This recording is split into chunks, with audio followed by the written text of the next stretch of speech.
दोस्तों, क्या आपको पता है जू इंसान के बालों में कैसे होती है और क्यों जू इंसान के बालों में ही रहती है और ये बालों में जीवित कैसे रहती है और जू को खत्म करना इतना मुश्किल क्यों होता है और जू आखिर सिर तक पहुंचते कैसे हैं और इसे कैसे हटाया जा सकता है। आज हम जू के जीवन चक्र से लेकर उससे संबंधित कई रोचक तथ्य आपको बताने वाले हैं, तो वीडियो को बिना स्किप किए अंत तक जरूर देखिए।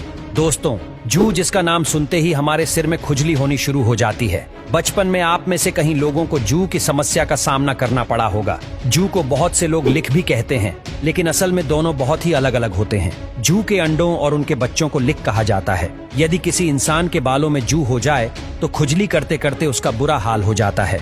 वो रात को ठीक से सो नहीं पाता है, उसके बालों से बदबू आने लगती है और अन्य लोग उनसे दूरी बनाना शुरू कर देते हैं। जू असल में दो प्रकार की होती है, एक वो जो इंसानों और मेमस के बालों में पाई जाती है और दूसरी पक्षियों और अन्य जीव जंतुओं की बॉडी पर रहती है। जू का साइंटिफिक नेम पेडिकुलस ह्यूमनस है। बालों में पाई जाने वाली जू को पेडिकुलस ह्यूमनस कैपिटीज कहते हैं। अब आप सोच रहे होंगे कि भला कोई जू इंसान के शरीर तक कैसे पहुंच जाती है?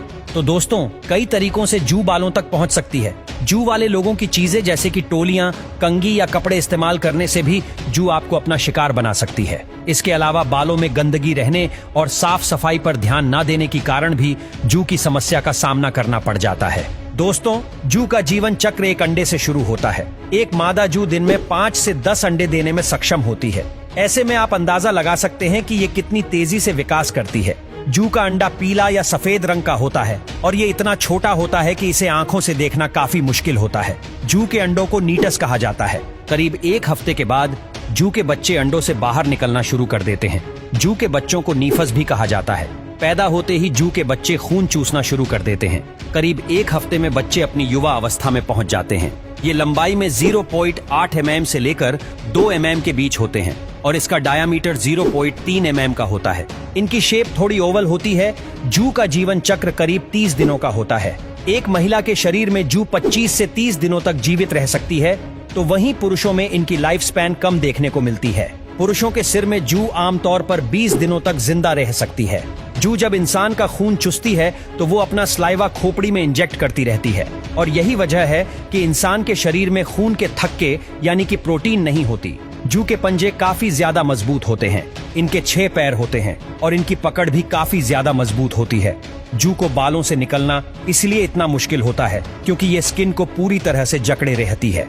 दोस्तों, सिर से जू को निकालने के कई तरीके हैं। एक तरीका जो आपकी मम्मी ने बचपन में जरूर अपनाया होगा वो है कंघी से बाल बनाना। कंघी के दांत बहुत बारीक होते हैं और उनमें जू और लीख आसानी से फंस जाती है।